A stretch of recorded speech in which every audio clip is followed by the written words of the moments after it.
This book is the one weight on the scales of truth that exceeds the combined weight of all the critics' arguments. Why? Because if it is true, then Joseph Smith was a prophet, and this is the restored Church of Jesus Christ, regardless of any historical or other arguments to the contrary. For this reason, the critics are intent on disproving the Book of Mormon, but the obstacles they face are insurmountable because this book is true. First, the critics must explain how Joseph Smith, a 23-year-old farm boy with limited education, created a book with hundreds of unique names and places, as well as detailed stories and events. How did Joseph produce a book that radiates with the Spirit? And where did he get such profound doctrine, much of which clarifies or contradicts the Christian beliefs of his time? For example, the Book of Mormon teaches, contrary to most Christian beliefs, that the fall of Adam was a positive step forward.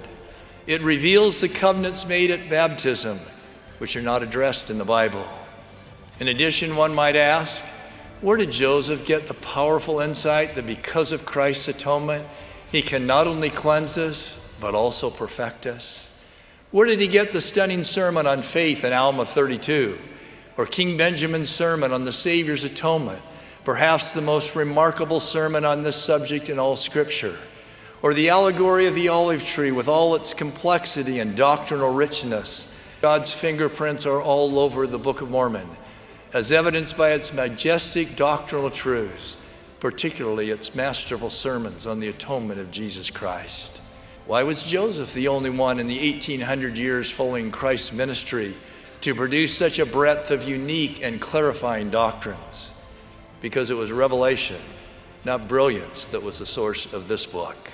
How did he interweave scores of names, places, and events into a harmonious whole without inconsistencies?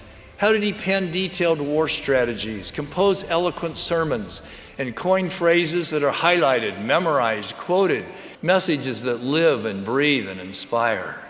To suggest that Joseph Smith at age 23 possessed the skills necessary to write this monumental work in a single draft in approximately 65 working days is simply counter to the realities of life.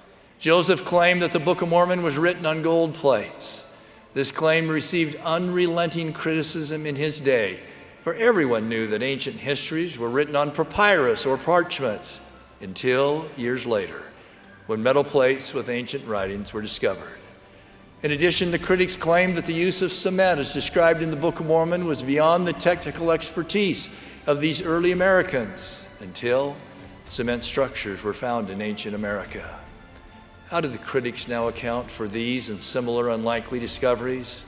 Joseph, you see, must have also been a very, very lucky guesser. Somehow, in spite of all the odds against him, against all existing scientific and academic knowledge, he guessed right when all the others were wrong. The Book of Mormon is one of God's priceless gifts to us. It is both sword and shield. It sends the Word of God into battle to fight for the hearts of the just and serves as an arch defender of the truth. As saints, we not only have the privilege to defend the Book of Mormon, but the opportunity to take the offense, to preach with power its divine doctrine and bear witness of its crowning witness of Jesus Christ. I bear my solemn testimony that the Book of Mormon was translated by the gift and power of God. It is God's compelling witness of the divinity of Jesus Christ, the prophetic calling of Joseph Smith, and the absolute truth of this church. May it become the keystone of our testimonies, so it may be said of us as it was the converted Lamanites, they never did fall away. In the name of Jesus Christ, amen.